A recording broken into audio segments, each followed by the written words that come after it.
Good morning, Rapid Freaks. Lexiot's here. It's Friday Freakout, and we are here to talk about news and notes about the Toronto Raptors and the NBA in general. And if there's anything you guys want to talk about in discussion, let me know. But today we're talking about Dennis Schroder to start off. Dennis having a short little interview with Akil Augustine yesterday. It was only like 3 minutes, but it looked like he was in Toronto, which is good. Now that we know that Dennis can come into the country of Toronto with his passport, that's fantastic. He couldn't a couple weeks ago. So I'm glad to see that number 17 is here on Canada's side border. Yeah, Dennis. Yeah, I love what he said in that interview. Akil talking to him about leadership. There's a lot of weird questions about Dennis and his leadership and whether he's toxic to be around a team because he's been around different teams and stuff like that.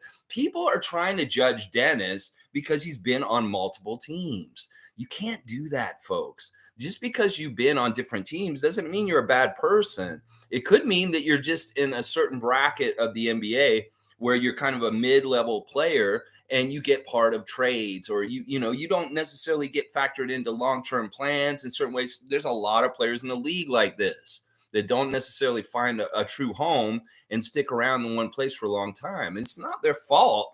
They're very good and they're very serviceable NBA players. It's just that they just don't find that right little home and habitat for most of their career. And I don't think that's a diss to anyone. Some people say, well, I've heard things about him shooting his mouth off to people and stuff like that. And we've seen what he did with Maxi Kleber this week.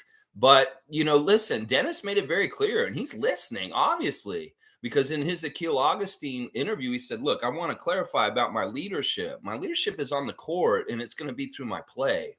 And I think specifically his defensive play will be the way he leads by example, is showing a very maximum energy on the defensive end of the court and dogging and bugging the hell out of the other team when they have the ball. And that's a great way to lead. He did say also, well, I don't really lead vocally too much, but I will if I have to. Like if I have to step in and say something to somebody because I feel it's necessary, I will then. But for the most part, I realize that the person who should be telling people what to do on the team is coach. And coach's job is to do that. So please, I hope this will assuage any stupid fears or worries that some people have about Dennis Schroder coming into our team to boss everyone around. It's so stupid. In fact, it's like getting to the point where if you're a veteran or a leader in the NBA, you're not allowed to kind of push on the legacy of the league to people anymore because you're a pushy, bossy vet. That's such a weird fucking phenomenon that's going on right now. Because in the past, people were very happy to get leadership from their vets. It wasn't always that way in some ways. Some vets would not want to talk to youngsters, and it was like you had to pry it out of them, like it was proprietary knowledge, like the Colonel's secret recipe from Kentucky Fried Chicken. These vets, you'd be blessed and happy if they would share their expertise and knowledge on how to become a better pro. They didn't have to do that. Quite often, these vets would not tell people that were younger than them that were coming up because they wanted to keep their spot and stay better than them, no matter what. Sometimes you had a relationship between an older player and a younger player that was very special, and it became like a mentor relationship, and they gave them everything. In some ways, the relationship between Kobe Bryant and DeMar DeRozan was just like that. The Kobe taught DeMar so much stuff because he saw a young man that he liked, and he liked his work ethic, and he taught him many, many things. That's part of the secrets of why DeMar DeRozan became so good with his mid-range is because Kobe was mentoring him. That's an important part of learning in any field, is being mentored by older people that have done stuff and have experience. I don't get this. Why do young people think they know it all already and they can just do everything? Y'all do not. Seriously. I was a young person at one point, and I thought that way sometimes, but I was deathly wrong. There were many, many incidents where it's like, well, Lex, maybe you weren't right. And the older heads were right when I was in my 20s. So it's like, I don't get this. Nobody should be scared of Dennis Schroder trying to mentor or teach some of our younger Raptors. Nobody should take it as an insult. Nobody should take it as, oh, who the fuck is this German guy telling our young Scott Wayne what to do? None of this should happen. Scott should feel honored and be like, thank you, Dennis, for sharing knowledge with me about what you've done in your NBA career already. You know, it's so ridiculous to me in some ways right now. All right, good morning to Canadian Dana. I am Canadian. Yes, good morning, everyone from Dana. First in, as usual. Good to see Dana. Trevor J's here. Good morning, Raptors family. Good morning to you, Trevor J. Always good to see you and your words of wisdom coming up. I see that. Shere Khan is here. Raptor Freak Rookie of the Year for 2023. Raptor Freak Shere Khan, you are one of my favorites. You are my guy, bro. Good morning, Raptor Freak family. I love the vibes Dennis brings to Toronto. I like the vibes too. Like, seriously, listen, they're fun, but they're also serious. It's like, don't waste your time. If you're going to play a year in the NBA, play all out and kick ass and win as much as you can. You know, it's that kind of stuff that's just so, good and important for a team is to be like have an edge to them. And Dennis has a competitive edge. And there's nothing wrong with that. There is nothing wrong with that being on this team. You know, he's so competitive and so strong, like to try and do as best as he can. He took the starting job from D'Angelo Russell last year in the Lakers team. You know, D'Angelo was starting for a while, but then all of a sudden Dennis was playing better. So they had to start Schroder instead. So what is not to like about that? Somebody who has drive, somebody who has confidence, somebody who wants to do the best to his ability. I'm all about that for sure. Trevor J is saying this for his words of wisdom today. The beauty of life is while we cannot undo what is done, we can see it, understand it, learn from it, and change so that every moment is spent not in regret, guilt, or fear, but in wisdom, understanding. This is really, really good. You know, with experience, you get knowledge, you get smarter. That's what I'm trying to say, partly with this whole mentor thing with vets and young players in the NBA, is that, you can't just know everything innately. If you're that kind of person, well, you must have been touched by some sort of monk or something. You may be Siddhartha for all I know. I don't know. But I'm just saying, if you really already inherently know every single thing that you're supposed to know in your life, well, good for you. You may be like one in a billion people ever on the existence of this earth. Meanwhile, most people need to go through experience to learn tough lessons or learn what works. And I think that this is so true. You can make mistakes, and mistakes are important to become successful. You have to have failure before success to know what success is. And the great thing about perspective and looking back on mistakes and errors is that you can look back and change your behavior so that maybe you get a better outcome. You can't change a mistake you made, but you can definitely interpret it and look at it and say, well, where did it go wrong? And try and change it for the future. And that is the beauty of it right there. You cannot undo it, but you can definitely understand it better. And that will set you up with wisdom the next time it comes around. Thank you, Trevor J, once again for your words of wisdom. I always appreciate you giving me the platform to go off on a little philosophical tangent. Thank you, Trevor, please. All right, Monique is here. Superfan Monique, the greatest, is in the house. We love Superfan Monique. Lawrence, good morning, everyone. Dennis is so ready to play for us. Man, oh man.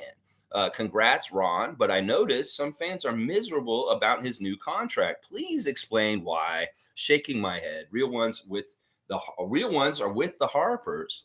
Yeah, okay, good. Great question, Monique. And I will love to fill this out and figure this out with you. All right, first of all, with Dennis. Yeah, Dennis is very anxious to get going with the Raptors. Dennis doesn't have an off season completely. He went to Mexico for a little while and then took a time off from his diet. But for the most part, this guy's going to be very serious about what he's eating for the next couple months before he goes in the season. He's a no sugar guy. And then the workouts, very, very good workouts. He's filmed a few of them on his YouTube channel. So you can actually go see how Dennis works. And I mean, if you look at his body, the man is shredded and just absolutely pure muscle as far as like not being a very big guy or he's a skinny dude, but it's all 100% muscle. But yeah, this dude's ready to rock. Ready to rock. And I'm excited about it. Of course, he's got to play some German games before the season. They're in the World Cup also, just like Canada. So he's going to be going to Asia to play in August, just like Team Canada will be too. So there's going to be some fun stuff to cover in August with the FIBA stuff, as far as different Raptors competing and Team Canada being involved. All right, let's talk about Ron Harper real quick. Ron Harper Jr. got signed yesterday to his two-way contract again this year. Second two-way contract in a row. He had one last year, and he's got another one this year. Now, some people are wondering, why the hell would we do this? Like, what is this? Well, you know what? He is showing progress. You may not see it completely. In some ways, I get it, but he's not the same player he was at Summer League last year, this year. He was much more of a leader, much more competent, much more directing things, much more at the forefront of things than last year. Last year, Jeffrey Dowtin Jr. really was the man, and it got him a two-way contract. Well, in some ways, Ron was kind of doing that consistent kind of stuff that Jeff would do. If he had shot better, he would have looked better. But overall, Ron didn't play bad at Summer League. He stuffed the stat sheet. He had a ton of rebounds, assists, steals, and blocks. And that's kind of part of why he's attractive as a player, is that he can do it all on the court. Now, he's not a 6'9" vision. He's a little bit shorter, but he is very much kind of like, I've said that he's kind of like a mini Scotty Barnes. He has a very solid frame to him with broad shoulders, and he can do a lot of the bullying, kind of get his offense near the paint kind of stuff with his shoulders and his thickness. And that is something that's attractive about him also. He's a project. He's a project in a way. Sure, he's a nepo baby. He's somebody's a legacy player. But also, that means that he's somebody you shouldn't give up on too soon. Also, I don't know how much higher his ceiling is, but I think the Raptors see something and they want to continue to go look. It may be that, like, look, at a certain point, NBA players figure out everything athletically, but it all starts to become building from here. And because of Ron's father and his pedigree as a player, they may realize that intellectually, Ron could become a very, very smart, high IQ basketball player more and more as he plays more and more around the NBA. So listen, I don't question Bobby and Masai. If they want to use one of their two ways on Ron Harper Jr., that's a smart thing to me, because we've already invested 1 year in him. What's the big deal about putting another two-way on him and continuing to give him another year? So I have no problem with this move myself. I thought it was 50-50 whether they would give one of the two ways to Ron this year. And, well, they have. In some ways, I like that. It ties things up with a nice bow, and he's going to be some more consistency coming into the 905 season this year. I think he will play more on the main roster this year because Darko's around without Nick around to gatekeep the 905 guys from playing on the main roster. So we could see more Ron in the regular Raptors uniform this year than his rookie year, and that would be a great success also. So let's just see. Who knows? He could make some weird jump all of a sudden this year in the G League, and everybody's like, oh, yeah, now I see why they kept Ron Harper. One of the things that could really help Ron's case with a lot of Raptors Nation is if he would start shooting his shot a little better. If he'd make his threes, that'd be great. A lot of people would shut up. And, if he just make more high percentage of his shot and is more consistent there, Raptor fans would feel better about this. But, yeah, a lot of people are kind of either meh, I don't get it, or like, why? It's disrespectful in a way. And this guy is a project, and we're working on him. And they must see that there's more to get out of him, that he can get even better. So congratulations to Ron Harper Jr. getting your second two-way yesterday. We're going to do the Saturday Share the Love Club for Ron Harper tomorrow. So come and bring what you love about Ron Harper Jr. Tomorrow we'll talk about on the Saturday Share Love Club, 9:30 a.m. tomorrow morning. Yeah, so I don't get it either, Monique. Some people just want to hate to hate. If we want to really keep this in a real perspective is, can you get to where Ron has gotten as a basketball player? No, you can't. So why are you talking shit about somebody who's above you in this? Even if he's just a fringe 905, maybe Raptors player, that doesn't mean that he's a shitty player. This dude is a better player than probably most of the world. And, these guys that are in the G League, if you take the NBA guys and you take the G League guys, you got like 500, 600 guys are the best basketball players in the world. And you're not one of them. So anybody who's judging Ron Harper Jr. and says he sucks, well, you probably suck 1,000 times worse than him. And who are you to say some shit about him? I would never say that about him. No, I wouldn't. And I respect what he's doing there. Nameless is saying, Shalom, Shir Khan. Yes. All right, Nameless.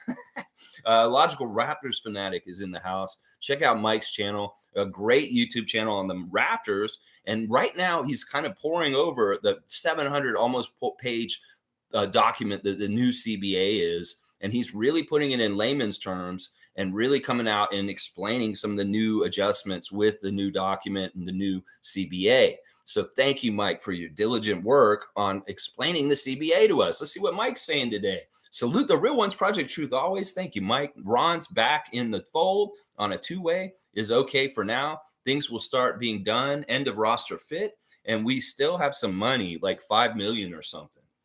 There you go. That leeway's good. That unknown last roster spot is good. That unknown last two-way spot is good. It gives us some carrots to dangle in front of players who we invite to training camp and have involved with us in this whole process coming up. We still get 20 players, guys. We get 18 plus two. They're going to get cut and won't make the team. It'll be 20 guys come to training camps. We're going to name a couple more people, but they won't necessarily be on the team. Now, the way I have it structured, David Obanor, who's already signed to an Exhibit 10, is one of the two that are on the outside looking in. That he's number 19, and he probably most likely will not make the main roster Raptors. He does have a chance. It's a very similar thing to Gabe Brown last year in his place where he was in training camp. He was on the Exhibit 10, and they just put him on 905, and that was it. He wasn't a two-way. He wasn't anywhere on the main roster last year. So that's what I expect to happen with David Obanor. But that means there's one more spot, and there's one more two-way, and there's one more open roster spot. So there's really 3 names we have to name right now. And I'm hoping Jeffrey Dowtin Jr. is that one roster spot. And in some ways, they're keeping that ambiguous and open, possibly for competition. But in some ways, we already kind of know Jeff should be that roster spot. And that kind of takes away the ambiguity of the competition to make that spot. And then the competition is on making the last two-way spot instead. And that may be the carrot they dangle in front of the people they invite, the other 2 people, other than Obanor and Jeff, that they're going to have 2 guys coming in to compete for that last two-way. And I don't know who they will be exactly. So that's kind of where we're at with the end of the roster right now. It looks like our roster is going to be full, and it's going to be competition for the last two-way is going to be the big thing. Unless they do something crazy and they give the last two-way to Jeff and it's a full roster spot open for everybody. They could do that too. That could install a whole other level of competition to make the Raptors. So good stuff, Mike. I love it. And thanks for letting us know. We've got about 5 million to spend in different ways. Well, who knows? Maybe we will still pick up somebody. We lost out on the Bowl train, though. Cool Cat is here. Good morning. Cool Cat, Scotty Barnes, Twitch family 2022. Summer of 2022 was the summer of Scotty, and we were all there. Good morning, Raptor Freak crew. TGIF, Raptors drama is becoming overwhelming, becoming less talkative. I don't even feel the drama right now. Maybe I've really done a good job of screening out all the bullshit at this point. Raptors Rapture, all the different other places where there's all kinds of bullshit going on. Yeah, I ain't having it and I ain't hearing it. There may be a lot of smoke right now, Cool Cat, but I don't think there's any fire. And, I love the OG rumor this week. Yeah, we're not interested in moving him. We're laughing at your deals. And then the Pascal stuff is really kind of died down more in the last few days. I'm not hearing all the Atlanta talk like I did last week. I'm not hearing bullshit anymore. So I think things are pretty calm at this point. As far as like toxicness in our fan nation, well, that's just going to be there. And a lot of it's just jabroni little idiots. And we don't have to listen to them. They can just go fuck off. So Cool Cat, maybe it's just you got to like start pruning your tree of information where you're getting stuff. And if you're finding, okay, this isn't as like useful as it is infuriating, so I'm going to just stop going here. It really gets to that point because honestly, there's so many options and places to go get stuff about the Raptors that you really don't need to frequent all the places anymore. It used to be we just go to the places where Raptor stuff was made because that was all it was made. You could go look at it all. But now there's so much, you can really pick and choose your flavor of Raptors content. And you can definitely avoid ones that suck. All right, CC. Thank you for the super chat, CC. You're awesome. I'm going to give you the first ever little heart. They said that I could heart super chats now. So I'm going to heart CC super chat for me. Thank you, CC, so much. It means so much, and I appreciate it. Nameless is saying, let's put a positive spin on things. Dennis has been on multiple teams because he's highly coveted. There you go. It's like, why do you have to say, oh, he has been from team to team because he's a problem? That's not true. In fact, a lot of people really like Dennis Schroder as a teammate and a personality around them. I don't know how many enemies he has around the league. In some ways, he's the right kind of fiery. We could have Patrick Beverley or Dennis Schroder. In some ways, Schroder is a way better choice than Patrick Beverley. Patrick Beverley will get you in trouble. He will get you in trouble, and he may cause problems behind the scenes. And I don't think Schroeder's the same kind of guy. He could give you that same kind of intensity and on the ball doggedness as Patrick Beverley, but maybe without some of the extra bullshit, kind of like that. It's like more Dennis Rodman and Patrick Beverley than Dennis Rodman and Dennis Schroeder. So, that's kind of what I look at it too. Iceman like Gervin is here, the Menace Police. Y'all hide your overplaying players real quick. Whoop, whoop, whoop. Here he comes. The point guard is the coach on the floor. A large segment of the fan base complains that no players want to come to Toronto or stay in Toronto, but Pascal wants to stay, and so many people want him traded. What the fuck? Listen, I think it's just an overwhelmingly loud minority. It's once again one of these issues where most of the silent majority won't just say it's the status quo. And like, well, we're not worried about Pascal going anywhere, so we're not going to say anything. So there's maybe a really whiny, stupid, loud minority of Raptors Nation that's putting this out there on blast. It could very well be, we talked about the forces that could be out there doing this: hockey world, U.S. media, other U.S. teams, fans of the Celtics and the Sixers and other teams. Atlanta Hawks fans could be doing this shit. It doesn't necessarily come from our fan nation. If it does, well, they're usually misinformed and they're kind of like stupid people anyway. I'm realizing there are a lot of dumb people in Raptors Nation. And we just got to get used to having idiots, people of low IQ following our team.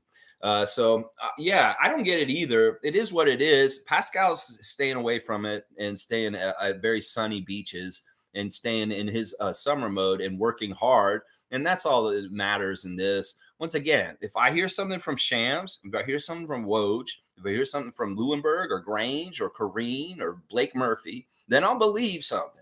But until then, I don't believe jack shit, and especially if it comes from Mark Stein, Zach Lowe, or any of the NBA Central or any of that bullshit on Twitter right now. Nah, it's got to come from a very reputable source. And then I'll be like, yeah, that's how I knew the Ron Harper deal was true, because Woj bombed it. And when Woj says it, all right, Ron Harper's got a two-way. I believe it. That's where it's got to be at that level for me to verify and certify that this is a real information. And it's just got to be that way at this point, because Elon fucked up that stupid little blue bird. And everything is just really hard to like decipher what is exactly true at this point. Well, you really need to take it from really, really the credible, reputable sources, the ones that actually really have their reputation on the line, Shams and Woj. So there you go. Yeah, I don't believe nothing about Pascal unless I hear it from a reputable source. Infamous is saying, salute, freaks. Would you do a Thad for Ayo trade? That's not totally a horrible trade. But in some ways, I think we need more depth up front than backcourt depth at this point. I feel like we're good in the backcourt. After yesterday's think tank on the point guard depth that the Raptors have, I'm like, we don't really need Dosunmo. I mean, it's an interesting trade. I mean, it's kind of a very good trade for the Raptors. In some ways, I would take it just because of the difference. But in some ways also, I'm kind of like, well, we need more front court players. And yeah, I don't know. I don't know if Chicago would take that deal. Maybe they would. Because like Thad's supposed to get 8 million this year. I don't know what Ayo's supposed to get. Is he supposed to get around 8 million? Then it would be a straight up. I don't know. Some people may get mad at me for saying I wouldn't just take that deal right away, because they think, well, what do you mean you get rid of Thad Young and you get this young guy? Well, in some ways, he doesn't have anywhere for us to play him right now. We're already trying to figure out who's going to be playing guard for us without Ayo on our team. He's just going to make it even more confusing and weird. And in some ways, Thad is more necessary because we need more big guys on this team in some ways. So I don't know. I don't think I do it, but I may be in the minority on that. A lot of other people would say they would, but it really isn't up to me or any of those people. It's up to Bobby. Iceman saying the point guard is an extension of the coach. The point guard on every level of basketball has a coach-like responsibility on the court, and then the locker room sort of like a QB in football. Yeah, this can be true. There's all kinds of different ways they can do it, though. In some ways, you look at the old Bulls and the point guard was John Paxson and Scott and Michael Jordan was the shooting guard, but was really all those kind of roles. It's not always hard, fast, and true, but I get what you're saying. In some ways, this does mean that Dennis would probably be the starter because he has the more of the connection and the understanding of Darko better than anybody else right now, and he would probably be the easiest extension of him on the court. But who knows? It could be that Scotty and Darko connect really quickly, and Scotty earns Darko's trust, and then boom, Scotty gets to do what he wants to do as far as being the starting point guard. I don't know. We're gonna have to see, but I think a lot of this is true. The point guard, and this is why people rejecting Fred's leadership last year was so insidious and like toxic. I don't even think it was the players that rejected it. It was the fans that rejected Fred's leadership. I don't think Scotty did. I think y'all were fucking acting out of pocket for him, and you didn't even realize that he was fine with Fred telling him what to do. Y'all just made up bullshit for yourself. So yeah, I totally agree with this. The coach, the point guard, the point guard's the extension of the coach, and he's the coach on the court, and he's supposed to be doing this kind of stuff for it. Dennis may not feel comfortable talking too much behind the scenes as the main leader in some ways. So, and that's good. He shouldn't, because in some ways there's better leaders that have been here longer that need to be more vocal than he does.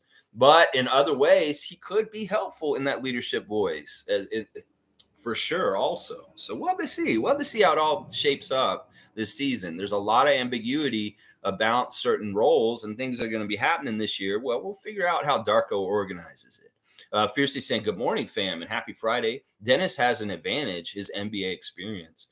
Yeah, this guy has played in very, very important games. He's played with a lot of different players. He's played with a lot of different teams. He's seen a lot of different situations. He's been with a lot of different coaches. This guy has a varied NBA experience that is rich with experience, and that's the whole word is experience. You don't have any experience if you're a rookie coming in the league, and you can't just be expected to just be all around everything great. That's why people may need to temper their expectations for Victor Wembanyama. He's going to be learning a new league, new rules, and new other things, and that there may be a learning curve, and that he shouldn't just be expected to inherently just jump on an NBA court and be absolutely fantastic like he was for the Metropolitans. So it'll be very interesting to see how this goes. Oh, yeah. Let's see. Logical saying, Iceman, the classic issue with relationships, people tend to overlook the things they have and want the things the other have. Ooh, it's like the grass is always greener on the other side, or, you want more responsibility.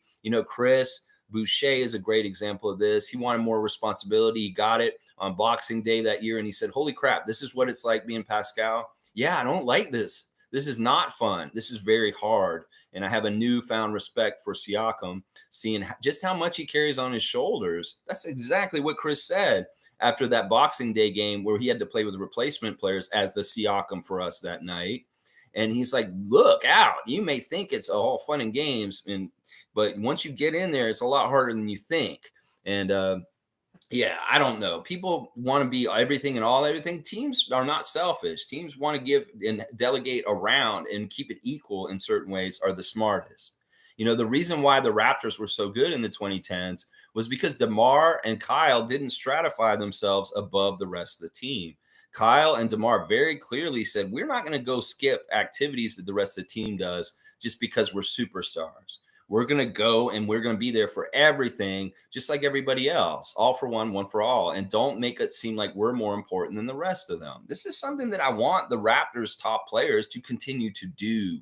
There should never be a stratification of a superstar above our team like LeBron is for his teams. That has to happen in some ways. LeBron is just LeBron, and he has to be stratified. But in some ways, I like our best players to be with the team and not above, not doing things with people. That is a big problem on NBA teams where the superstar gets too big of their head and all of a sudden they don't want to be involved in certain activities because it's above them. Oh my God, or below them. It's crazy. It's so crazy. It's stupid. MSJ saying Dennis is a player. Why be mad about him? Just remember, Fred took the money and was paid way above his pay grade.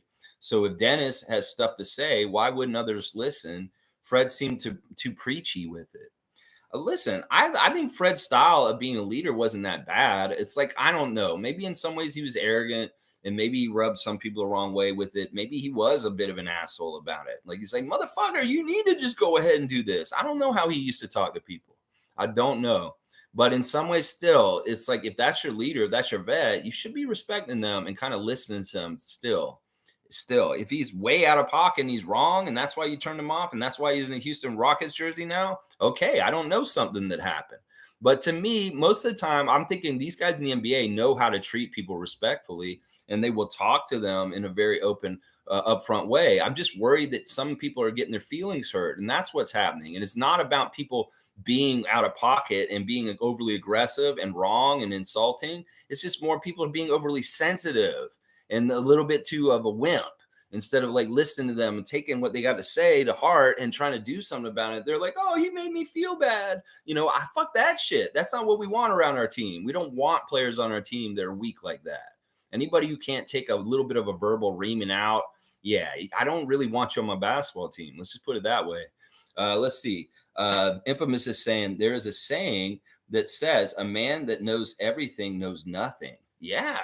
Yeah. Anybody who thinks they know everything in the entire world, you are one of the dumbest people in the world. The smartest people know they don't know jack shit. In fact, I am very cognizant that I have huge glaring holes of information and knowledge in this world, of course.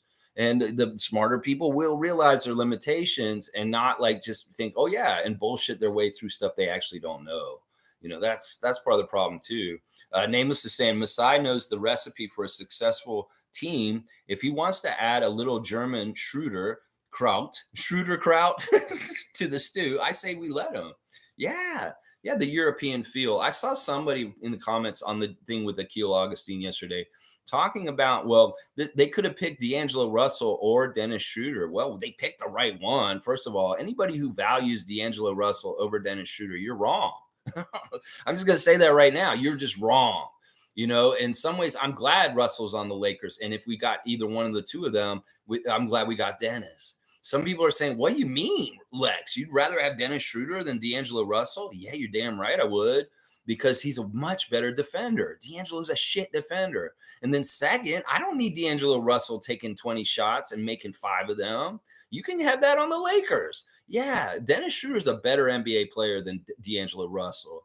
And casuals may think D'Angelo Russell's better than Dennis Schroeder, but the real ones actually know the truth. And the truth is, we are much better off with Schroeder on our team than with D'Angelo. Trust me. Yeah, for sure. For sure. Raps Love is saying, I just wish all the other content creators can just stop with the rumors and let this team do what it's going to do. Obviously, Toronto media knows nothing, so stop commenting on it. You do it right. Thanks, Raps Love. I appreciate that. No, it's like speculation and rumor talk is just unnecessary hot air. And that's why I really don't like going over it here. We talk about what's happened. Ron Harper's got a two-way. Dennis Schroeder did an interview yesterday. These are what I'm talking about. I'm also talking about Ahmed Mann interviewing CJ Miles and going deep on Gradey Dick at Summer League. CJ, CJ Miles, such a great sharpshooter from his years in the NBA, such a great veteran, a former Raptor, can really get into the nitty-gritty nuts and bolts of Gradey's shooting form and his footwork and what he's doing out there. I highly recommend the latest CJ Miles with Ahmed Mann piece that came out yesterday, where it's a half hour talking about Gradey and Dennis and a couple other topics. Really, really good, fantastic stuff. Once again, from CJ. He has a lot of confidence in Gradey to figure it out and get things done. He even goes so in detail about the weaknesses Gradey's going to have to overcome and how he can do it and how he knows he can probably figure it out. And then really elaborating more on Gradey not just being a three-point shooter and all the different ways that he's a great scorer and what he sees from his trained eye as far as what he used to do in the NBA that Gradey's already doing as a not even a rookie, hasn't even shown up and played a game yet. And CJ can kind of already see the nucleus of how it may evolve and start going with Gradey. Great content by Yahoo and Ahmed Mann. Go check that out for sure. If you want some more in depth, this is good content creating that I'm talking about. Ahmed Mann, Akil Augustine, the Raptors stuff. We can avoid the really shitty stuff at this point, Raps Love. You just got to figure out where it's just like, man, this is kind of like a waste of time. Why am I listening to this bullshit rumor again about Pascal? I heard this last week. This is the same stupid shit and nothing has happened. So why am I coming here? Raps Love saying our management did not forget how to build a winning team and put the best product on the court. Patience, patience, patience. Please, everybody, stop the Siakam hate. Free Pascal. Let's not free him from our team. Let's keep him here. But yeah, the Siakam hate is out of control. It really is that picture right behind me. There's only one head left on there other than Drake and the Raptors still associated with the Raptor, and it's Siakam. So they want to finish the job. And in some ways, the real loyal, true Raptor fans need to really protect Siakam right now and understand that he is our last champion that played a lot. He's the last really like person from that era that we're holding on to with Fred gone now. And that this is something we need to protect. And in some ways, if you see the areas where people are slandering or wanting to get rid of Pascal and all this stuff, fight the good fight against them. Make a comment back and say something like, you know what, this is ridiculous. You do not understand how important Siakam's been to our team and how high a level he is in the NBA overall, as far as where he ranks among all the players. You need to just stop talking like he's just garbage so we can just toss to the side of the curb, because this man is very special and important. And a player that comes along like this and dedicates himself to the team and says he wants to stay here, just like DeMar did, that's not something to be trifled with or, just kind of take for granted. It should be something honored and something protected. And that's the way I look at it. Seymour saying, long live Cheese, a Philly native and an up and coming rapper, son of Gilly, lost his life last night in a triple shooting on the dam. Guns, put the damn guns down. We got to do better. There you go, Seymour. All right. I hate to hear that. The son of a rapper, an up and coming rapper who got shot in a triple shooting last night. That's horrible. Gun violence is horrible. Always need some sort of help with gun violence. As far as like just better programs or just certain ideas about how we can curb gun violence, continue to go in those directions. I could elaborate in more ways on this, but I don't feel like it right now. And also, I found out last night or this morning that Tony Bennett passed away. Rest in peace, Tony Bennett, one of the great all-time golden voices of crooners and music. Tony Bennett is just a legend, and he's such an amazing person. Rest in peace, Tony Bennett. Oh my gosh, he was one of my favorites. I really love Tony. His personality and just his style. He's just a classy, class act, amazing person, Tony Bennett. Let's see. Seymour saying, where's my manners? Good morning, Raptor Freaks. Good morning, Seymour. Raps Love saying, rest in peace, young man. Good morning, Raptor family as well. There you go. You guys have your gripes to get out first, and that's fine. We can do them then, and you say, oh, good morning afterwards. Chris is saying, surprised by the Harper two-way. Maybe the Raps have had him working on just how they want him to play, i.e. screening, spacing, cuts, direction. He needs to shoot better, though. Typical Rap story there. Yeah, I think that's pretty accurate right there. If he'd shot better in Summer League, we wouldn't question this signing. All this stuff was there except for just making the shots. In some ways, they could say, well, he makes the shots, then boom, he's a great all-around player. And that's kind of what it looks like right now. I mean, at 905, he was very good, and he did win some games for us last season. He did show growth and progress in his rookie year. It's just that it was kind of behind the scenes, and people didn't see it. Not many people watch the 905 religiously and understand just how better Ron got over the course of the season. Last Summer League, he was not good. He didn't hardly play, actually. And then during the season, he started slow at 905. But by the end of the year, he was one of the most important veterans in leading that team and kind of helping them to try and win games. They had a horrible start, and they weren't very good in the first half of the G League, the championship tournament, the in-season tournament part. And then the season part afterwards, they played much better. So that was kind of indicative of Ron's slow start in his rookie season, and he got way better in the second half of the G League season. So, if you're not watching G League, then you don't have any basis to judge Ron Harper correctly, because you haven't actually watched him play at that level. If you're only watching the Raptors, don't judge Ron Harper Jr. is what I'm saying. Yeah. Let's see. He does have some really interesting skills, and he is the kind of player that will take very specific direction and work on very specific things that the Raptors organization asks him. There's a lot of things in his favor. Obviously, him being Ron Harper Jr. is a very big thing in his favor. Randolph saying, good morning, beloved Raptor Freaks, most informative gang. I declare blessings over your life to help you have a productive day. Know that your inclusion in this day is because your life has purpose. Awesome. I love that. He's like, yesterday, Randolph talked about the blessings of just waking up to another day and being alive, like waking up to see another day. Well, now he's adding on to it. It's like, not only should you feel blessed and honored to live another day, to wake up, and when some people are not, he's blessing you to have a productive day and that you have a purpose on this world. As mundane or small as it is, there's still some sort of purpose there that is very important that you may not realize. It could very well be that you're there for someone in your life that very much needs you right now. And that even if it seems like it's nothing, could be kind of like Adriana going to hang out with her grandmother this week during the flood at her house. She just needed to be there for support.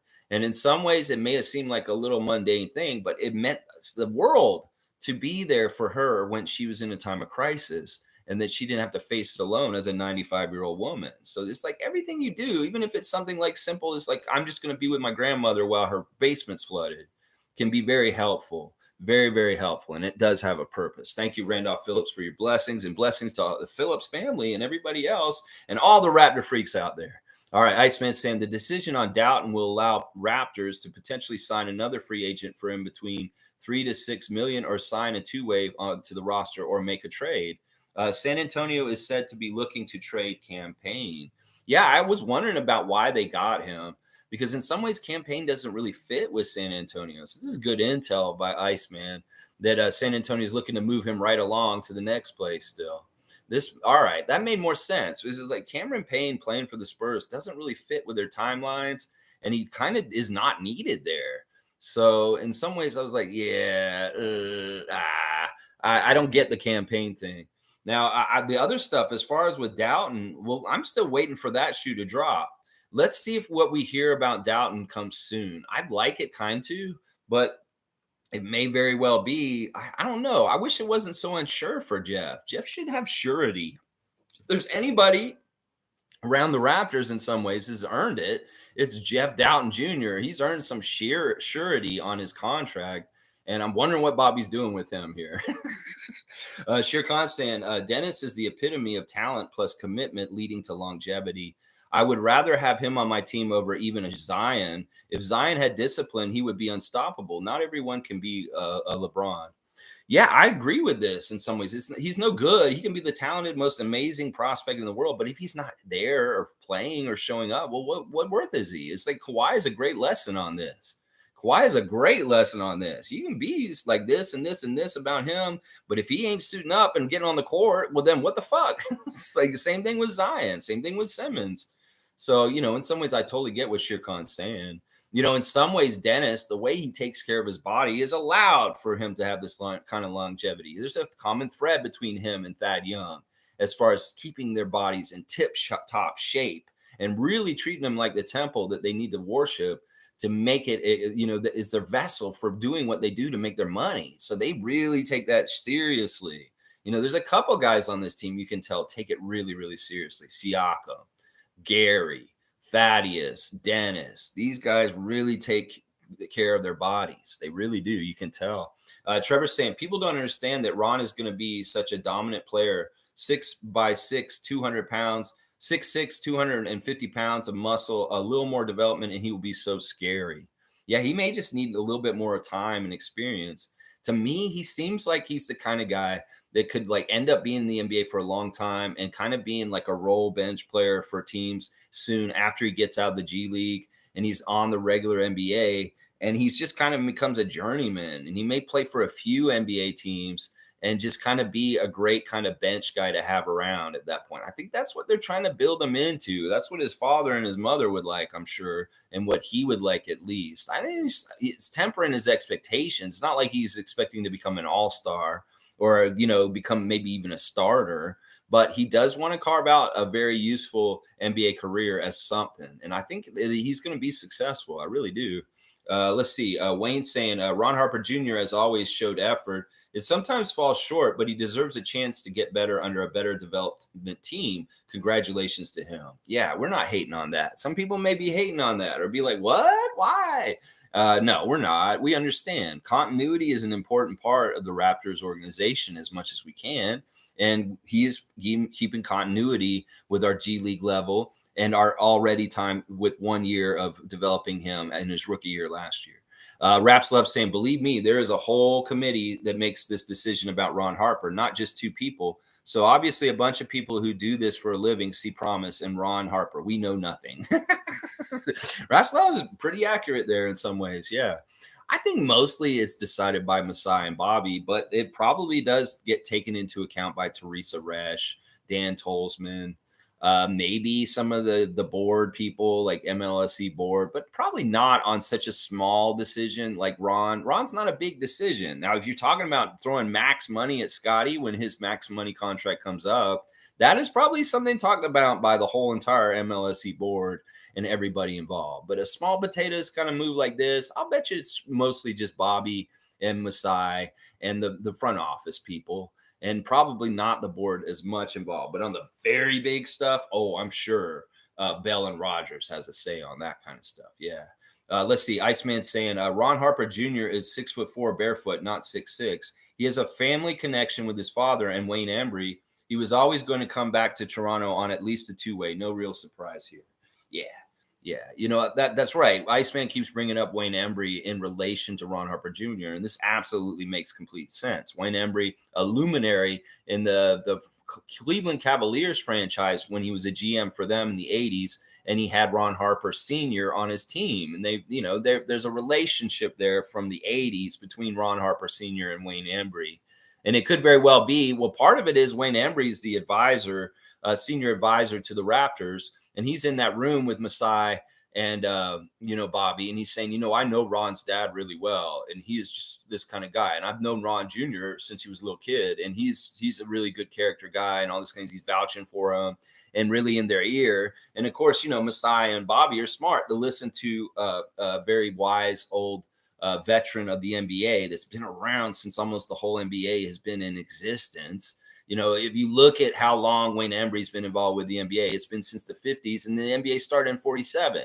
So you tell me he's a smart person to have around as far as perspective for like the whole history of the NBA and playing in it, coaching in it, and also GMing in it, and now being a senior advisor for like 30 years for us. I mean, he's been with the Raptors the longest out of everybody. He's been here longer than anybody else, even longer than Jim Sand. Jim Sand came in and coached for us in 2001 and left and came back. But Wayne Embry's been with us since the 90s, I believe. So he's the longest standing Raptors person, Wayne Embry. And they're going to listen to him. And if he vouches like the character of the Harper family, that is probably going a way long way in what they're doing with Ron for sure. For sure. Iceman, great comments as always. Raps Love saying anybody who is on the Toronto Raptors roster, everybody in the city needs to start back and stop complaining. Yeah, let's leave them all alone. I mean, this is what we would do when I brought up Florida State this week, because I was talking about going to Florida State as a college student and what the mentality was for rooting for the Seminoles. We had players that were criminals. Literally, we had players that would hold up convenience stores in Tallahassee. And the people in the city, all right, let's just put it this way. Some of the people in the city were very racist, including my friend Dwayne. His mom would yell on Saturday mornings at the college football games, run, N-word, run, really bad stuff, like Deep South kind of racism. But these people were so racist, but they loved their football team so much. If one of their players robbed a convenience store and they were in trouble, they gave him a pass. Yeah, they didn't care. They're like, oh, well, I don't like most black people because I'm racist, but I really love the Seminoles, so I'll protect them. And they would turn around and look a blind eye and just be like, I don't care if he did this. I don't care if he raped this girl. I don't care if he did this to this convenience store. He's a Seminole. And that's how diehard they were as fans, that they would look past crimes that these guys were committing in the community just because they wanted to win football so bad. Meanwhile, we've got angels, saints on our team, guys that are absolutely the best kind of people in the world, and our fan nation turns on them and comes after them like crazy like this, the way they do. It's so toxic and messed up. So, like, in some ways, I like the blind love of the Florida State racist fans that will root for their team no matter what because they just want to win with our Raptors fan more often. Sure, I get it. I want to come down on Terrence Davis just in case he beat up his girlfriend. I don't like criminals on my team, but I would like to root for my team if they're all good guys, and I would like the fans to start doing that also. You don't have to be as crazy as the Seminole fans that I just described, but you should try and root for your team and love your guys and honor them instead of tearing them down. They don't need that from us. They get it from all other forces all over the place. The fans are supposed to be helping them and loving them. And that's where the line gets drawn. That's where they look at it. It's like, well, these people in Toronto, some of them are fans and some of them are not. Some of them are just asshole trolls. So really how you treat the players is whether you're going to determine what you are. If you love the players and you honor them and you treat them respectfully and positively, you're a fan. If you are a troll and you're talking shit about them and you're negating them and you're saying all this bullshit, that's what you are. You're not considered a fan. So if you want to be a card-carrying Toronto Raptors fan, you treat your players with positive respect and love and honor them. And if you do anything opposite, you're not a fan. I'll take that card away from you right now. I'll say, you say you're a Raptors fan, but you're not. You're a toxic troll on the internet is what you are. And that's just the basics of it right there. Bam. That's the basics of it right there. There you go. Raps love. Thank you. Seymour saying, save the roster spot for a cut OKC Thunder player, maybe. This is actually a sound strategy. We'll have to see what happens with Oklahoma City cutting down from 21 players to have to get down to 15, I hear, is what they got to get down to. So they got to cut 6 players. They already cut Rudy Gay. This could be a very sound strategy. What Seymour's saying, let's see what Oklahoma City's doing with their moves. And maybe there's some gold for real cheap to just add to the Raptors real quick. Yeah, that's a very sound strategy. Nameless is saying, Common Moses, come on, Moses, let Koloko develop with his peers in the 905. All right. Hey, listen, I'm okay with Koloko getting more 905 this year. He should have gotten more last year, and he should have gotten more on the regular roster, too. He should have gotten more time in general. Raps Love saying they're bringing in another point guard. Don't get it twisted. I don't think they will. I really don't think they will. I think that really people want Scotty to be the point guard. Scotty wants to be the point guard. The fans want to be in the point guard. I think Darko wants to try it. In some ways, it would just make it more of a mess. You bring in Ayo, it just makes it more of a mess. Now, if they're trading Malachi or Dennis for Ayo, well, then that would make more sense, a point guard for a point guard. But otherwise, I don't want to trade a forward to get another point guard because we have enough point guards right now. Raps Love saying, Mike's saying Dennis got hit by the hot and cold Lakers fan bias. Either it's they are the greatest player ever or they suck. I think Dennis got caught up in the Braun toxic rep dump. I think his image isn't the best. Mike, anything that the Lakers had going on with him, I ignore. I wasn't a part of that. I don't care. We understand how Lakers fans are. They're either going to very much worship, like I talked about just now, they're going to worship and overlook all the warts and just love the guys. Like a lot of them do have that for Dennis. I mean, Dennis has a Lakers tattoo on his back. He has a Lakers logo on his back. So these fans really do love him. He is a Laker favorite, and they will love him forever, even though he's on the Raptors now. The fans that don't like Dennis, well, some of them may be LeBron lovers that maybe saw something weird or something like that. But I don't think LeBron had a problem with Dennis, actually. I mean, it's such a weird situation. I don't know enough about Laker affairs. I don't care. And honestly, anything Lakers Nation does, I just ignore because they're so toxic and they're so full of themselves. And they are honestly not totally grounded to reality. Let's just put it that way. Lakers Nation is not grounded to reality, especially in the years of LeBron in the last 4 years or so. Seymour saying, how is Christian Wood still a free agent? Well, let's go into this a little bit. Christian has not got the best reputation, talking about reputations around the league. He really doesn't have a good reputation at this point. I think that the last straw was going to Dallas last year and him being really whiny and cryy about coming off the bench. That in some ways he's turned off a lot of people, and I don't think he's going about things the right way in some ways, the way he talks about stuff. I've seen him on Twitter a little bit talking about his issues, and he doesn't come off right. So I think he's an issue. He's a toxic dude, and that's part of the problem here. He's really good, and obviously he could be on an NBA team, but maybe he's a real problem kind of guy, personality around the team, and this is why people are kind of like, nope. It doesn't matter how talented you are. If you're toxic and you're not like a good personality around the team, your stock will go down. And I think that's what's happening with Christian Wood at this point. that he's gone to a couple teams now, and the same thing has happened. Same thing happened in Dallas that happened before in the stop, and I guess it was Detroit or wherever he was before. Mike saying a team's ability to manufacture points through solid cutting, screens, passing will travel more than relying on shooting, as we've seen last year. Yes. I mean, that just makes sense. Philosophy is get closer to the basket, you'll make more shots. Well, if you're just one guy trying to do a little step side dribble and shoot over someone's arm, you're not going to make that shot as much as getting a nice clean cut and a really easy layup. Yeah. And that's why I thought Nick Nurse's offense was lazy last year, because he was just trying to rely on jump shots and just like one-on-one isolation stuff. Well, he should have been setting up guys by moving them off each other. And this is what Darko's going to do this year. I love it. Hot Take Jay is here. What up, Hot Take Jay? Hi. Good to see you once again. It's been a little bit, Hot Take Jay. We always appreciate you dropping in. Let's see. Mike's also saying transition threes were basically relying on shooting averages, but that wasn't effective enough. A more even focus on using everyone in stable positions and shots was the way things could have worked. All right, transition threes. They showed a stat recently of the players that take shots early in the shot clock the earliest, and Fred was at the top of that list. And that was part of one of the things that drove people crazy. Is like we get right into our shot clock. And I know part of it was Nick was trying to manufacture as many possessions as possible because he was really on this, like, get as many field goals attempted as possible. And so they would probably instruct Fred to, if you're a little bit of daylight, go ahead and pull up and take that three real early in the 24-second clock. And I'm like, ah! And some people saw that and he missed them and they just rebounded and we come back and they hated that. And this was part of what fueled that Fred haters, was the audacity of Fred to shoot so early in the shot clock and that quickly and stuff.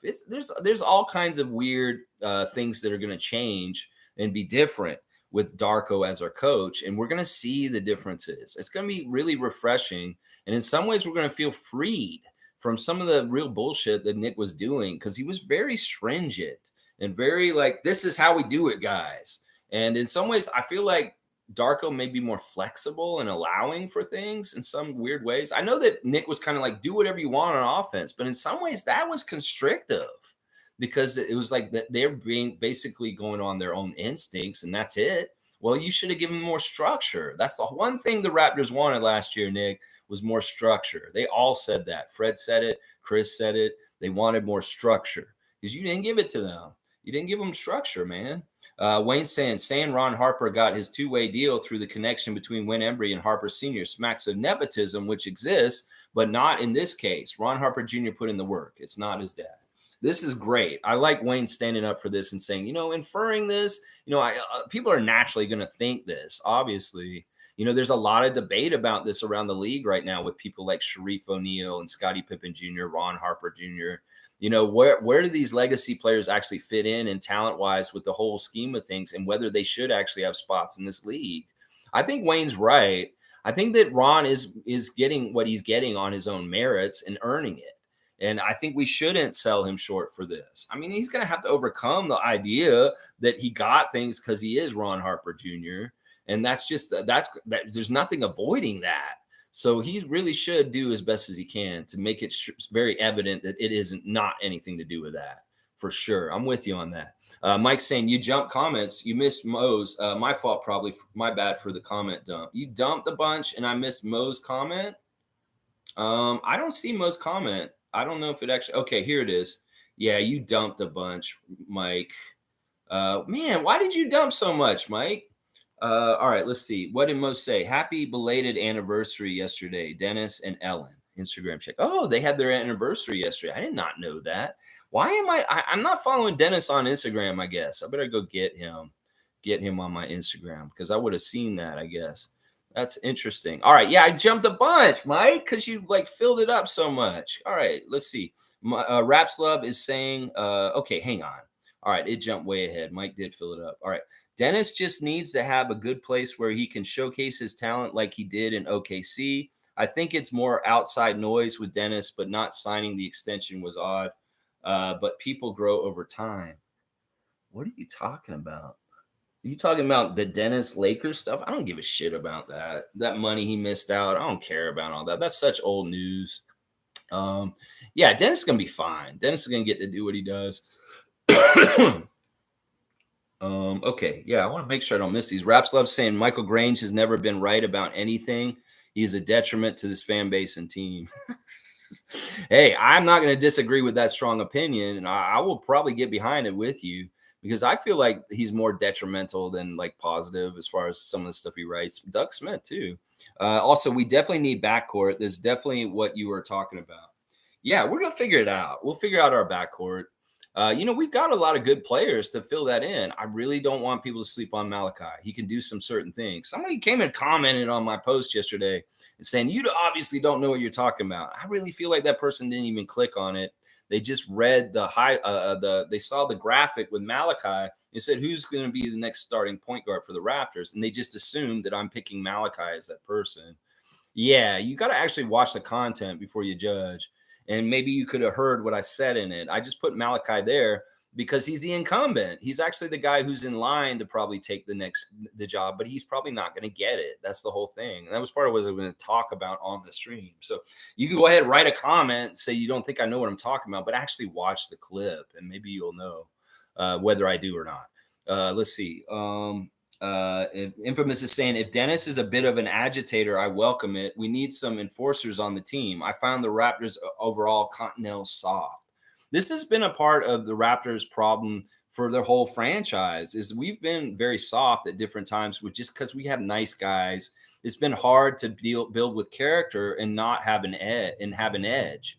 We need an edge also, and Dennis is this kind of positive, healthy edge that we need more of. And I think Infamous is exactly right.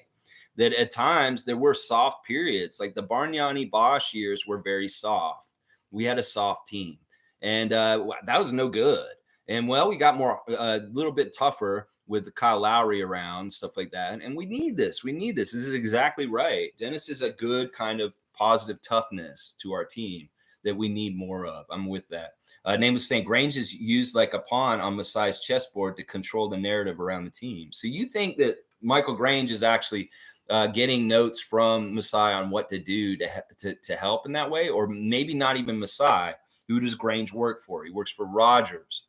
He works for Ted Rogers. So could we say that maybe that it could be his big boss, Ted Rogers the third, who's telling Michael Grange to write certain things about the Raptors? What did Ted Rogers say about Masai before the season a couple years ago? G saying some fans think that think they can just remove players and manufacture a star. Scotty will carve his own way. This trying to control the environment is unrealistic. Yeah.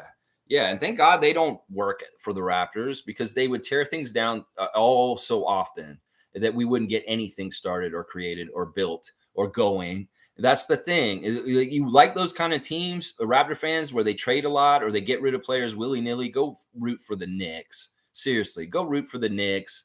That's your kind of style then. You want a team like that? Well, the Knicks are that team. You want to follow a team that trades all the time. That's their fan base loves that kind of stuff. Well, you could go be with them like that. We'll trade Chev. We get Chev. You bad Raps fans that are like that, you go and root for the Knicks. And we'll take NBA Chev. He'll root for the Raptors. And all you toxic, crazy, change your underwear every day kind of Raptor fans that want to change the team every day, y'all can go root for the Knicks, is what I'm saying. Yeah. Name is saying Masai is a mafia boss from Palermo, facading as a basketball executive. I mean, he does have the style. I mean, I'm not going to say that he doesn't give me kind of like a Godfather vibes.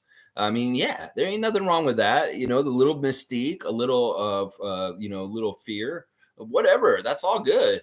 Let's see. Raps Love saying people complain about Dalano Banton. Maybe he was one of the young guys who was causing problems in the dressing room. Yeah, that could be very well true.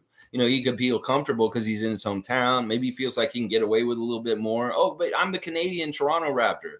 Well, Masai heard what you said. Was sunning Jeffrey that day, and you made Jeff feel bad and kind of hurt his confidence. We don't need that. We don't need teammates making each other's confidence bad by doing that kind of stuff. So sorry, Dalano, we're not gonna get you on contract. You're a free agent. You can go wherever. Whoa. Raps Love saying, remember, it wasn't just veterans being toxic in the locker room. That's right. That was one of the things Fred said 2 years ago. He's like, there's some young guys coming in here that are really immature. and they're just not going about things professionally. It could be they rejected the Dora Explorer backpacks. Dalano did not respect the leadership of the Raptors. They came up to him with the pink Dora Explorer backpack and said, "You got to wear this year as a rookie." He said, "No, I'm not doing that. I'm not doing that. You're supposed to. I'm not going to do that." And then Pascal and Fred are kind of like, "Well, he doesn't want to do it. What do we do?" Well, let's not worry about it then. Is it really that important? But then they're kind of like thinking, it's like, this guy doesn't respect us because we're the leaders and this is a rite of passage. We had to do this when we came in 2016. We had to carry these stupid little backpacks. Why do you not have to carry them, Dalano? What makes you so much bigger and better than us that you didn't have to carry the backpack? You saw Jakob. There's pictures of Jakob carrying the backpack from 5 years ago. What the fuck? That could have been part of it right there, because they did say that. They were like, "Nah, we ain't doing that." I'm like, dude, seriously, you're gonna mess with tradition. That's a tradition. We don't make y'all do crazy shit. It's not like a frat house hazing. We're just making you carry a little girl's backpack. Is that really a big deal, Dalano? Seriously. Kemba Walker has agreed to a deal in Europe. There you go. There you go. A lot of people say Nick Nurse ruined his career, ruined Kemba Walker's career in the bubble, and everything's been downhill ever since for him. Poor Kemba. Well, he's going to go make some money in Europe now. Mike is saying, hang on. I think that's the one I read. Yeah. Okay. That's back to where I'm back to where I was. Okay. So it was just that little section that I missed there. Okay. Good to know. All right. Let me see where I am here. Okay. Here we go. Yeah, that's where I was now. As Mike said, you jumped. It's all right, Mike. You just had a lot of them, and I had a hard time finding my place. Iceman is saying, of course, Ron Harper Jr. put in the work, but don't downplay the relationship between Wayne Embry and his father. There's a reason why Toronto signed Ron Harper Jr. as an undrafted free agent last season. Yeah. I mean, the pipeline's there too. It could be very well like, Wayne's like, we need to get Ron Jr. and he will sign for us because of me, kind of thing. Yeah. I mean, we got to be fair about this. It's really, we got to balance this equally. It is, okay, his foot may be in the door because of who he is, but after that, he has to work to keep that foot in the door and continue to go where he's going. And that's where way we maybe need to look at it. It could be that he got a little extra favoritism to get his foot in the door. But once he's in, he has to keep going to keep being here. And in some ways, him getting the second two-way yesterday is symbolic of going and doing that on his own initiative past just the name and getting in the door. So I think we got to be fair on this both ways, as far as what Iceman's trying to say, and then also what other people are trying to say. He's doing it on his own merits. Mike is saying better plays, and the team understands, and knowing the plays will increase the shooting averages versus last year. I think we see the numbers come up on all players. Oh, God, I hope so. I mean, if our shooting averages go up, then we've already started to win. Because honestly, the shooting can't get much worse. It's got to get better, honestly. David's saying, we signed Ron Harper Jr. Why? Maybe there's something wrong with our head office. See, David's the sentiments that we're hearing, some of which Monique was talking about earlier. Ron is a project. Ron is a fruitful young man. He's an intelligent young man, and we want to continue to develop him and teach him. It's a two-way, so it's not a big deal, David. It's not. I have no problem with this move. We're once again, we keep what we're doing. We want to kind of try and keep some continuity. Well, Ron Harper Jr. will be good for continuity for 905 this year. Let's just put it that way. He's a great teacher already as a young player, teaching people at Summer League this year, and he will do that on the 905 level also. He'll be like a vet for them. And it could very well be he sees a little bit of an explosion in his game and growth. So we'll have to see how that goes this year. We'll monitor him very closely. Don't be a hater, David. Let's just put it that way. Stop being a hater, David. We love you, David S. MSJ saying, podcast yesterday about the Raps offense worth a listen. My take, this team has to hit shots or other teams will pack the paint, leading to frustration. OG and Scotty have to shoot well for this team to work. Well, OG already, I feel confident in his shooting. He's one of our better shooters. He really is a laser when he's really dialed in.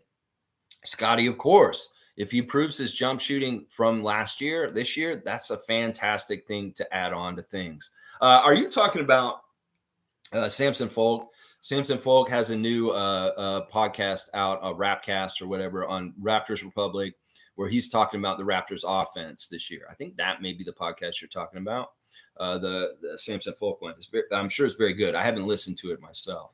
Raps Love saying, I've written down a lot of names that have been putting Pascal down. So when he's 28, 10 and 10, you don't get to cheer for him. Raps Love is making a shit list. Kind of like Santa Claus makes a naughty list. And he's making a naughty list for people who are slanderizing Pascal Siakam. You keep that list handy, and we will come and give them receipts later on this season. Raps Love, I love it. Raps Love is killing it today. I love what you're saying today. He's being such a good Raptors freak today. I love it. He's got that list. He's checking it twice. All right. Let's see. Stargate saying the Canadian media are the soft ones here. They allow their U.S. media counterparts to constantly spew all kinds of xenophobic, negative vitriol towards his team and its fans and never, ever check them. I mean, in some ways, they it's different sandboxes. In some ways, what they say on the U.S. media down there isn't for us, and we're not supposed to see it, but we do because of the internet and clips and viral clips and all kinds of different things. I get it. I don't know. Is that their job, is to stand up for the honor of Canada, the Canadian media? Maybe they don't care. Maybe this fight isn't worth fighting for them. I don't know. I don't know how to deal with this. I mean, the Canadian media is not necessarily our army to fight the American media. And maybe in this war of perception, I don't know. I don't know how to handle this comment in some ways. I'll say that Canadian media are softer and nicer than the American media. Sure. Maybe to an extent, but some of them know. There's very ugly reporters in Toronto that are absolutely dreadful too. I don't know. I think the media in general is in trouble because it's very much getting monopolized by very, very specific, huge conglomerate corporations. And they're going to just continue to control narratives as a whole all over the place, whether it's Rupert Murdoch and his Fox empire, whether it's like the consolidation of the National Post and the Toronto Sun recently, or the Star. It's like some of these papers were different, like the Star, the Sun, the National Post, Globe and Mail, they were all different papers, but they're kind of coming together and conglomerating and becoming, it's really focusing the power of who gets the message out by one corporation, puts out all the media. That's where we're heading towards. In some ways, my channel is very important because we need more independent thinkers and independent reporters, like a grassroots little channel like mine, just to put shit out in the absence of a free media reporting kind of system where everything is corporately owned by 2 or 3 huge corporations. So in some ways, it's like that. David's saying, I mean, I would have much rather kept Banton, not even close. I get what you're saying, but maybe that wasn't the choice we had in some ways. Maybe, like I said, maybe Dalano was the toxic young person on our team. Seriously, in some ways, it points to this. That Dalano, in some ways, may have been not serious enough. He's the Toronto Raptor. And maybe he was kind of being full of shit on the down low behind the scenes, and we didn't even realize it. I mean, I don't know. I can't say that's for sure. But, David, I trust in Bobby Masai. The decisions made are the decisions that are made. And I'm not going to second guess them to a degree because what's the point? It's what has happened has happened. And Ron's going forward with us and Dalano is not. Now, if you want, we can do a comparison of them later this year and say, oh, which is which. But I don't think that's worthwhile. Once again, Delano's a year ahead of him also. He's got 2 years in the league. And Ron's only coming into his second year now. So in some ways, it's not fair to compare them in some ways. Stargate saying the Canadian basketball media, I mean specifically, they never take up for Canada when these xenophobes like Stephen A. Smith, Paul Pierce, and Richard Jefferson spew all the vitriol about us and our team. Yeah, but when are they in the same room or get that opportunity to kind of counter talk to them? Or why would they come up here and just do like a piece where they say, I heard what Richard Jefferson said at the Summer League game with the Raptors the other day, and I want to dispute him right now, Michael Grange. Why would he do that? In some ways, that's making it more about the announcers than the actual product. So I just don't know where the space is for this to like confront them on is. They do I could see Grange or maybe Doug Smith writes in his like Sunday like thing that he does. He writes an editorial about the xenophobia in American media about Canada. Maybe he could do something in like a op-ed piece on that or something. But otherwise, I don't see the spaces for them to actually confront them on air, other than maybe Mark Jones confronting Richard Jefferson as his announced partner as a Canadian in the broadcast, maybe. But he's not. They're not going to let him do that. ESPN's like, you're fired, Mark Jones, for taking a stand for Canada on TV. So I don't know. It's a weird thing. Like, I don't understand where the space would be where our Canadian media could confront the American media on this subject. I just don't know where it would be. We could write op-ed pieces, I guess. Iceman saying, best believe Wayne Embry speaking positively on Ron Harper Jr. holds some weight in the Raptors front office when the contract decisions are being made. I won't dispute that. I think Iceman's right. The connection with Wayne Embry is probably very much a factor in everything that's happened with Ron. But once again, the work is Ron's to put in and to keep going. MSJ saying, yes, it was Samson. The woman talking was very informative. That's Caitlin, and she covers the Indiana Pacers. Yeah. The Samson stuff is great. In fact, it's interesting. He's talking about some of the same things we're talking about here. We were focusing more on the point guard stuff yesterday, but they were talking about the offense in general. And they have some interesting ideas about how Scotty's going to be used. Very, very interesting stuff. Mike is saying more stable roles and plays will increase the effectiveness of our younger guys and everyone. I think that is the point I'm trying to make. Yeah. If people know what they're supposed to be doing, then they have more of an option to go do it. I think that was one of the things that pissed me off about Nick is that he wouldn't tell these guys specifically what to do. And it's kind of ambiguous. They could do whatever they wanted to. Well, that's kind of a lazy fucking coaching. Honestly, you should have been directing them for success and teaching them how to score in the NBA correctly so they can get easy shots. In some ways, you were not helping them in this kind of way, Scotty or OG or these guys, to get their shots more open and easier because of the way you set up the offense. And I think direction and very specific direction will be very fruitful for these young Raptors next year. Let's see. Isaac's saying Ron, Scotty, and Dennis. We're just trying to become the 95 Bulls. We got Ron Harper and Scotty Barnes and Dennis Schroder. Yeah. Okay. Who's our Michael? We don't have a Michael, I guess. There's no Mike on our team. Is there? No. Siakam can be Michael Jordan. Iceman saying media equals medium equals hypnotizing minds. Free your mind. There you go, Iceman. That's right. Yeah, they're going to try and program you. That's why I don't like getting my media from the news anymore from a voice. Even the way people talk on media broadcasts is very subtly like controlling. The way they write their copy, their delivery, their inflection in their voice. They may have a little bit of an emotion in their voice when they're telling you. Like they may be talking about the Canadian wildfires in the States, in Buffalo, and the Buffalo news reporter is kind of like, Canadian wildfires are coming across the border again, like kind of agitated and angry to kind of transfer that emotion to the viewer about you should be angry that Canadian wildfires are messing up our air and all this kind of stuff. They'll do that kind of subtle manipulative shit. So in some ways, I don't like watching TV like news, like CP24 or CTV or anything like that. I'd much rather just go to their website and read the copy myself in my own voice, in my own head. Because in some ways, that is a way they'll manipulate your emotions by trying to transfer their emotion from them to you through the TV. And that's a very interesting way that they can do it. So sometimes reading the news is better. Getting a newspaper and reading it instead of watching it on TV can help you better. Stargate saying, I know, Lex, I'm just too confrontational, I guess. It's all good, Stargate. You do what you're doing, man. I love you as a Raptor fan. You have the right place in your heart. I know, because the things you say here, you're diehard and you just love this team. You want to see them win and you're protective of them. So you're not doing anything wrong. Trevor's saying the Toronto Raptors, it's like your father's outside kids, but the other side of the family hates them. In some ways, this is kind of true. Like we're that bastard family that dad has on the other side of the tracks. You know, the ones that, they have all the kids, it's the legitimized kids on one side. And then there's like a Canadian woman that he had a kid with on the other side of the border. Yeah, I get this. It's kind of funny. Guardian Transit saying, I do not think Dennis is a downgrade from Fred. He will open the floor much like Kalo did. Yeah, a lot of people are saying this sentiment, and I'm with it. In some ways, okay. it's not like a whole thing is like, in some ways he is a downgrade, partly because of culture and what he's done for how many years. We're going to miss some things about Fred that we just took for granted.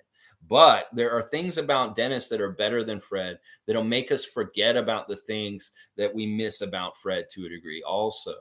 I think that they're very, like, I think in some ways they're equal in some ways more than people think. If you look at their money, you're going to say, well, they're not equal. Fred's making over 40 million. He's making 12. Well, still, I'm telling you, if you look at some of the stuff that they do, in some ways, not the scoring and offensive stuff, Fred's a little bit ahead of him.